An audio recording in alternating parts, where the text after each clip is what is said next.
শুভ সন্ধ্যা। আজ পহেলা মে, মহান মে দিবস। নাসরিন সুলতানা আপু, তিনি সম্পাদক এবং সম্পাদক হলো প্রিয় পাতা থেকে এসেছেন। আপু, স্বাগত জানাই লেডিস ক্লাব। জি, আসসালামু আলাইকুম। আমাদের বন্ধুদেরকেও জানিয়ে দিতে চাই, আজ আমরা যে বিষয়টা নিয়ে কথা বলছি আপনি বুঝতেই পেরেছেন, মে দিবস নিয়ে আলোচনা হবে, নারীর অধিকার মর্যাদা নিয়ে হবে। এবং বলতে চাই, নাসরিন সুলতানা আপুর কাছে আসতে চাই, প্রিয় পাতা কেমন করছে এবং আপনার সম্পাদনার কাজ কেমন যাচ্ছে? আলহামদুলিল্লাহ, আমি সমাজ কল্যাণ আইন বিষয়ে পড়াশোনা করেছি, এখন জার্নালিজমে মাস্টার্স করছি রাজশাহী ইউনিভার্সিটি থেকে। তো স্টুডেন্ট লাইফ থেকেই লেখালেখির একটা অভ্যাস ছিল, ওই যে ডায়েরি লেখা থেকে লেখালেখির জগতে আসা। পরে সমাজ কল্যাণে যখন পড়াশোনা শেষ হলো, স্টুডেন্ট লাইফে আজকের কাগজ দিয়ে কাজ শুরু করেছি। দেখতে দেখতে 25 বছর হয়ে গেল। দৈনিক দেশ বাংলা, নিউজ নেটওয়ার্ক, সংবাদ সারাবেলা, এরকম অসংখ্য হাউজে কাজ করার পরে যখন কাজ করছিলাম তখন থেকে এরকম একটা স্বপ্ন ছিল যে যেহেতু অন্য কোনো সেক্টরে যাইনি, ব্যাংকিংয়ে কয়েকবার সুযোগ হয়েছিল কিন্তু যাইনি, শুধু এদিকে এক ধরনের দুর্বলতা ছিল বলেই বলা যায়। সেই থেকেই সম্পাদনার কাজে আসা আর কি। ইচ্ছে ছিল এরকমই যে আমার নিজের সম্পাদনায় একটা কাগজ থাকবে ইনশাআল্লাহ। তো শুরু করতে পেরেছি গত 2 বছর হলো প্রিয়পাতা নামে। আলহামদুলিল্লাহ। প্রিয়পাতা ইতোমধ্যে আসলে মানুষের কাছে পরিচিত হয়ে উঠছে এবং 2 বছরের যে সাধনা সেটা আসলে ফলাফল আপনি দেখছেন যে সেখানে নানান রকম ভালো লেখা আসছে, মানুষ আবার সেগুলো পছন্দ করছে। তো সেই ক্ষেত্রে নিজের ব্যাংকিং অঙ্গন, আমরা সবসময় ভাবি যে এটা একটা সেফ জব, মানে একবার আপনি যখন ব্যাংকিংয়ে জয়েন করে ফেলবেন তারপরে এখান থেকে প্রমোশন হয়, না হলেও একটা স্টেবল লাইফ থাকে, তারপরে অনেকেই সেটা ভাবেন। তো এই সেফ লাইফটা ছেড়ে চ্যালেঞ্জিং লাইফে যে আসলেন, এই সময় ভয় লেগেছে আপনার? একবার না, 3-3বার ব্যাংকে চান্স পেয়েছি, 4টা রাষ্ট্রায়ত্ত ব্যাংকে। কিন্তু আমি জানি না কেন আমার এই দুর্বলতাটা ছিল। ওই যে আপু বললেন, সমাজ কল্যাণে যখন পড়াশোনা করছিলাম তখন ইচ্ছে ছিল যে সেবাধর্মী কোনো কাজের সঙ্গে, প্রফেশন তো একটা থাকবেই, পাশাপাশি ওই ধরনের একটা কিছু এস্টাবলিশ করব যেন গণমানুষের জন্য কাজ করতে পারি। এবং আমি যেহেতু নারী, পুরুষরাও করবে, এতে কোনো বিধিনিষেধ নেই, কিন্তু ম্যাক্সিমাম নারীর জন্য তাদেরকে কাজের সুযোগ করে দেওয়ার যতখানি সুযোগ থাকে যেন করি। ওই চিন্তাধারা থেকে বোধহয় ব্যাংকিং সেক্টরে যাওয়া হয়নি আর কি। এবং অনেক সময় দেখা যায় যে আসলে ব্যাংকিং জীবনে দেখা যায় যে আপনি প্রতিদিনই একই জীবন যাপন করবেন, নিজের ক্রিয়েশনের যে জায়গাটা, সেই ক্ষুধাটা হয়তো রয়েই যেত। তো সেইখান থেকে হয়তো সম্পাদনায় বেশি আবার অনেক সুযোগ আছে, ওইটাও অন্যরকম একটা লাইফ, সেই ইচ্ছেটা আবার পূরণ হয়েছে। যেমন আমার ছোটবেলা থেকে ব্যাংকার হওয়ার ছিল, এখন ব্যাংকার। জি, বাহ, চমৎকার। এবং আমার বাড়িতে সবাই ব্যাংকার, আমার নিজের ব্যাংকিং হওয়ার, মানে ব্যাংকিং করবার ইচ্ছা ছিল, কিন্তু আমার সবাই ব্যাংকার। I am from the banking family. লেখালেখিতে কিন্তু আপু হাজার রকমের, সব প্রফেশনেই চ্যালেঞ্জ আছে, কিন্তু লেখালেখিতে অনেক ধরনের চ্যালেঞ্জ ফেস করতে হয়, বিশেষ করে কোনো হাউস যদি কোনো পেপার, কোনো কাগজ নির্দিষ্টভাবে চালাতে হয়। চাকরি করতে গেলে তো সেটা করতেই হয়, কিন্তু নিজে যখন সম্পাদনার কাজে যারা আছেন বা যাবেন, অনেক বেশি চ্যালেঞ্জ ফেস করতে হয়। তারপরে একটা স্যাটিসফ্যাকশনের জায়গা, ওই যে চাওয়া, স্বপ্ন পূরণ, গণমানুষের জন্য কাজ করা। অন্যান্য সেক্টরে যারা করে সেটাও গণমানুষের কাজ। এখন যার যেদিকে স্যাটিসফ্যাকশন, যার যেদিকে চাওয়া, আর যেহেতু লেখালেখিটা একটা ছিল, চাওয়া ছিল, স্বপ্ন ছিল, ইচ্ছে ছিল, ছোটবেলায় ডায়েরি লিখতাম, এটা করা যায়। এবং অনেকের মনের কথা ওই প্রিয়পাতার মাধ্যমে আসে, লেখালেখির মাধ্যমে আসে। ব্যাংকে জব করলে হয়তো অনেকের ক্যালকুলেটিভ জীবন দেখতাম, হিসাব দেখতাম, টাকা পয়সা দেখতাম। এখানে বসে অনেকের অসংখ্য মানুষের আবেগ অনুভূতির জায়গাটা টাচ করতে পারছি, আমার কাছে মনে হচ্ছে আর কি। আমার নিজেরও ভালো লাগছে। কখনো কখনো মনে হয় যে অর্থনৈতিকভাবে হয়তো আরো নিশ্চিত লাইফ ছিল, আরো ক্যালকুলেটিভ হতে পারতাম। তো সবাইকে দিয়ে তো আর সবকিছু হয় না, এত ক্যালকুলেশন চাইনি আর কি, মনের ক্ষুধা মিটাতে চেয়েছি লেখালেখির মাধ্যমে। এটাই আমার মনে হয় যে এই ধরনের প্রফেশন, যেমন সোশ্যাল ওয়ার্ক করেন, আর এটা ভালো লাগছে যখন কথা আপনার একটা লেখা নিতে পারবো, আপনার অনুভূতিটা পাবো, আবার একটা লেখা নিতে পারবো, আবার তো ইউনিভার্সিটির শিক্ষক থেকে ইনশাআল্লাহ সবারই আছে আমার কাগজে লেখা। যেমন আমার শ্রদ্ধাভাজন শিক্ষক গোলাম রহমান স্যারের আছে, ডক্টর সামাদ স্যারের আছে, সেলিনা হোসেন আপা এটার সঙ্গে আছেন, এক্স ডিজি নুরুল হুদা ভাই ছিলেন, এরকম অনেকেই আছে। আবার একটা বাচ্চাও আছে কলেজের, তো আমার মনে হয় অনুভূতির সমন্বয় করার চেষ্টা করছি, কতটুকু পারবো। জি God জি, knows. অবশ্যই অবশ্যই। আর সাথে আপু যেহেতু সংগঠন চালান, তো সেই ক্ষেত্রে আমার মনে হয় যে খুব আপু তো প্যাশনেট অনেক না sweet, আপুর থাকলে সঙ্গে কথা বলে ভালো সেই লাগলো। ধরনের কাজ আসলে চালিয়ে যাওয়া যায় না। কারণ সংগঠন মূলত আমার কাছে মনে হয় যে মোস্টলি এটা মনের ইচ্ছা থেকে করতে হয়। এখান থেকে কেউ অর্থনৈতিকভাবে লাভবান হওয়ার জন্যও কেউ সংগঠনের সাথে যুক্ত থাকে না, এবং সমাজের প্রতি বা নিজের কারো উপকার করার যে একটা মন আপনি তো বললেন মানসিকতা। ইচ্ছা। সারা বিশ্বজুড়েই এই 21st সেঞ্চুরিতে এসেও নারীর অবস্থা নাকাল। এই জন্য নাকাল, শ্রম, অধিকার, এই যে মা, পরিবারে যে মা থাকেন, মার যে যোগ্যতা, শুধু যে সে মা, এই যোগ্যতাটাই অনেক বড় যোগ্যতা।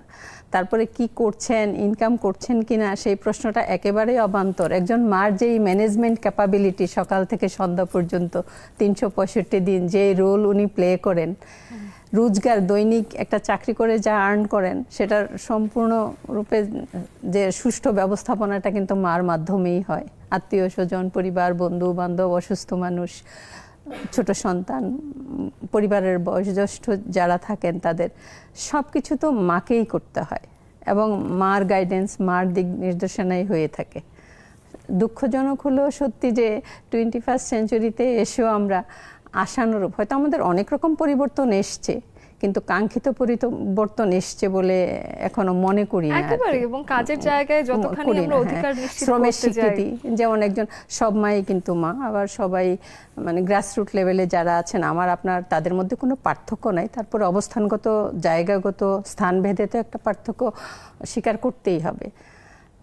যারা সম্পূর্ণ পারিবারিক দায় দায়িত্ব পালন করার পরেও, যে যারা কৃষিকাজ করেন, কৃষাণী হিসাবে যে মায়েরা যে ধরনের দায়িত্ব পালন করেন, সেই সমস্ত দায়িত্বের তো কোনো স্বীকৃতি, কোনো অ্যাসেসমেন্ট, আমি বস্তুগত বা অর্থনৈতিক স্বীকৃতির কথা বলছি না, মর্যাদাগত যে স্বীকৃতিটা, একটা ট্রেন্ড কিন্তু আমাদের সমাজে প্রচলিত আছে, কি করো, কি এমন কাজ তুই সারাদিন ঘরে বসে করোটা কি? সেটা কিন্তু একজন এডুকেটেড কেউ শুনতে হয়, সেটা কিন্তু একজন ওয়ার্কিং লেডি কেউ শুনতে হয়।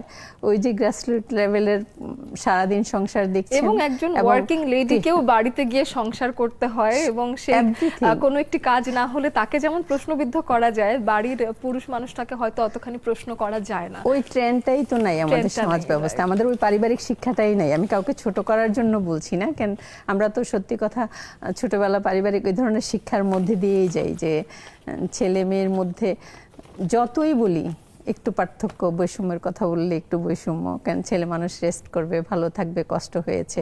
আমার আপনারও দেখা যাবে অনেক সময় যে আমরা ব্যাগটা রেখে আগে কিচেনে যাই, কাজ অনেকে যদি নাও করে থাকে ডিরেকশন দেওয়ার জন্য, যে সারাদিন কি চলবে, রাতে কি খাবে, সকালে কি খাবে, বাচ্চা কি খেলো, এবং ঘর গোছানো আছে কিনা আছে কিনা, তারপরে যারা গেস্ট এসছে সব ঠিকঠাক আছে কিনা। কিন্তু একজন পুরুষ মানুষের জন্মগতভাবেই এটা জেলাস না, কিন্তু পারিবারিক মানে রীতিটাই এটা- বোধহয় যুগ যুগ মানে ধরে এটা এরকম হলো চলে গিয়ে আসছে। সামাজিক অভ্যেস নেই। কাঠামো। হ্যাঁ, কাঠামো একটা হয়ে সামাজিক গেছে। এবং কাঠামো। পারিবারিক কাঠামো সমাজে এটা নির্ধারণ তৈরি করে জি, দিয়েছেন, জি, জি। নির্ধারণ করে দেননি, কিন্তু সমাজে এখন এটা অবশ্য তৈরি শিক্ষিত অংশ।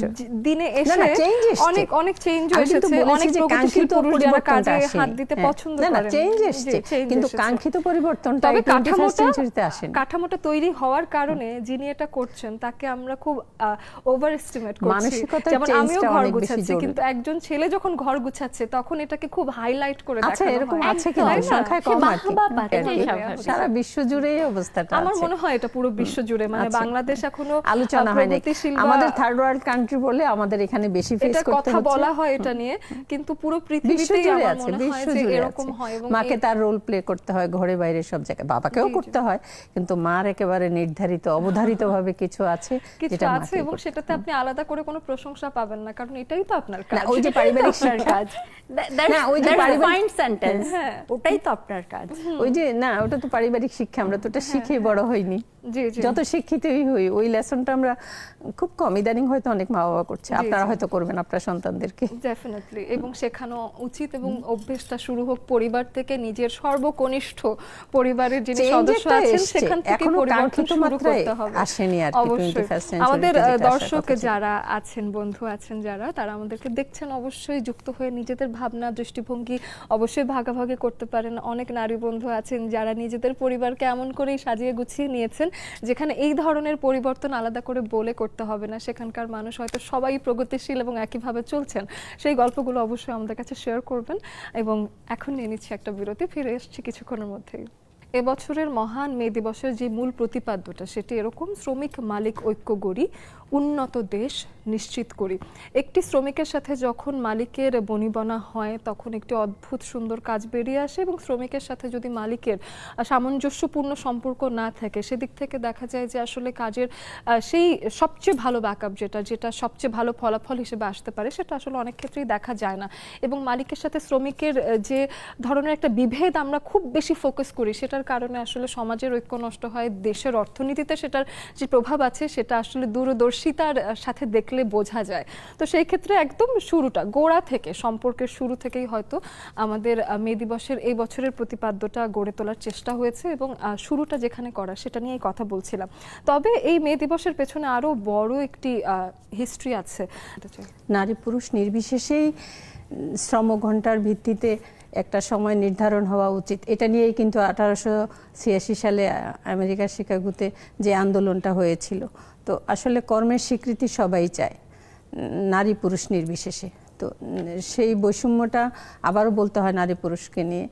নারী এবং পুরুষের মধ্যে কিন্তু মজুরি বৈষম্য আছে এখনো, এই 21st সেঞ্চুরিতেও কিন্তু যথেষ্ট পরিমাণে বিদ্যমান। একটু খেয়াল করলেই বোঝা যাবে শ্রম কিন্তু সমান দিচ্ছেন, এমন না যে সে শ্রম কম দিচ্ছেন যার জন্য সমান শ্রম দিয়ে সমান শ্রমঘণ্টা দেওয়ার পরেও মজুরি বৈষম্য বিশেষভাবে পরিলক্ষিত। তো আমরা একটা দেশের প্রায় অর্ধেক জনগোষ্ঠীকে এই ধরনের ডিপ্রাইভ করে রেখে আমরা কতটুকু শারীরিক, মানসিক, সামাজিক দেশের সার্বিক উন্নতি করতে পারবো, এটা ভেবে দেখার মতো সময় এখন এসছে। এতদিন যা হয়েছিল হয়েছে। তো সারা বিশ্ব জুড়েই আমি মনে করি শ্রমজীবী মানুষের প্রতি আমাদের সেই কৃতজ্ঞতা, শ্রদ্ধা, ভালোবাসা থাকা উচিত। এটার পাশাপাশি আমি একটু নাসরিন আপার সাথে অ্যাড করি, যেমন ইটের ভাটার মতো একটা কঠিন পরিশ্রমের যে ওটাতে আমি আসতে চাচ্ছিলাম, সেখানেও কিন্তু মেয়েরা থাকছে, সেখানেও মেয়েরা থাকছে। এগ্রিকালচারের মতো জায়গায় যেমন চা শ্রমিকদের বিষয় নিয়ে জানতে পারি যে চা শ্রমিকরা সারা দিন খেটে ওনারা 186 টাকা বা এই ধরনের কিছু চা শ্রমিক, ইট ভাঙ্গা শ্রমিক, তারপরে আপনার নির্মাণ শিল্পেও কিন্তু এখন নারীরা কাজ করছেন। আমি যে এরিয়াতে থাকি দেখি মাল্টি স্টোরেড বিল্ডিং আছে প্রচুর, আর এর চেয়ে বেশি স্পেসিফিক করলাম না। সেখানে নারী পুরুষ নির্বিশেষে সমান তালে কিন্তু ইট ক্যারি করতেছে উপরে, তারপরে আপনার সিমেন্ট বালি মিলাচ্ছেন। কিন্তু দেখা গেছে দিন শেষে ছেলে শ্রমিকের মজুরি বেশি এবং নারী শ্রমিকের মজুরিটা একরকম, নারী শ্রমিকের মজুরিটা আরেক রকম। আবার আমার কথা বিষয় হয়েছে, এখনো আমার লেখাতে সরাসরি ইন্টারভিউ আছে যে সারাদিন সে কত টাকা আর্ন করে, কিন্তু ঠিক তার পাশেই পুরুষ শ্রমিক যিনি ইট টানছেন বা বিল্ডিং কনস্ট্রাকশনের কাজে হাত মেলাচ্ছেন অথবা ওই যে সিমেন্ট বালি একসঙ্গে অ্যাবজর্ব করেন, ওই কাজগুলো করছেন। কিন্তু ভালো মানের একটা পার্থক্য আছে। তারপরে গার্মেন্টসে একেবারে সাথে আরেকটা বিষয় প্রচলিত আছে যে নারীরা যখন উপার্জনক্ষম আছেন, উনি বাড়িতে গিয়ে সে যদি বিবাহিত হয় স্বামীর হাতে উপার্জনটি তুলে দিতে হয়, অথবা সে নিজের ইচ্ছে মতো খরচ করতে পারে না, নিজের টাকার হিসেবটা দিতে হয়।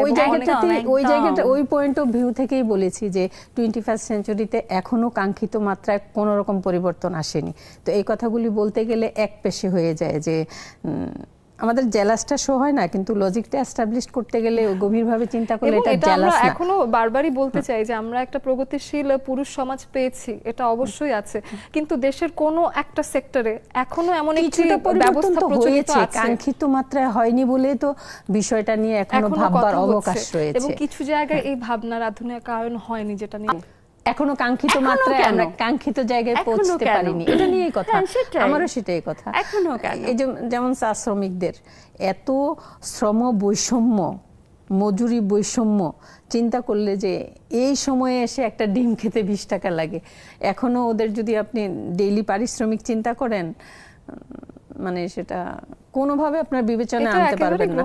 হাউ ইজ গ্রহণযোগ্যতা পসিবল পাওয়ার একটা মতো মানুষের নয়। জীবনযাপন জীবিকা কিভাবে হয়, অথচ সে পরিশ্রম কিন্তু 16 আনা দিচ্ছে, কোনো অংশে কোনো রকমের ব্যত্যয় ঘটছে না। যে একেবারেই তাই। এদিকে আমাদের জুমে অনেক বন্ধুরা চলে এসেছেন, আমি একটু জুমের সবার নামগুলো সবার সাথে আলাপ হবে, ফিরে এসে বিরতির ওপারে এসে আমরা জুমেও কথা বলার চেষ্টা করব, সাথে আমাদের ইতি টানার দিকেও আসলে যাব, তবে আড্ডা চলবে, অবশ্যই সাথে থাকুন।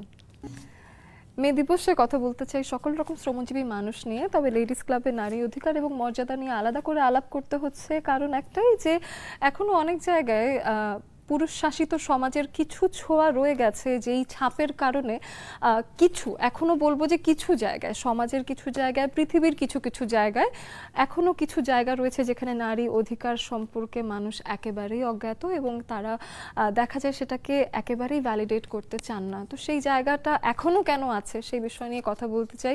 এবং নারীরা যেমন কর্মক্ষেত্রে গেলে হেনস্থার শিকার হন, অনেক সময় নারীরা যে কোনো জায়গায় কাজে যেতে ভয় পান যে ওখানে গেলে যদি আমাকে যৌন হেনস্থা করা হয় তো সেই ক্ষেত্রে আমি এই ঝামেলা থেকে দূরে থাকি।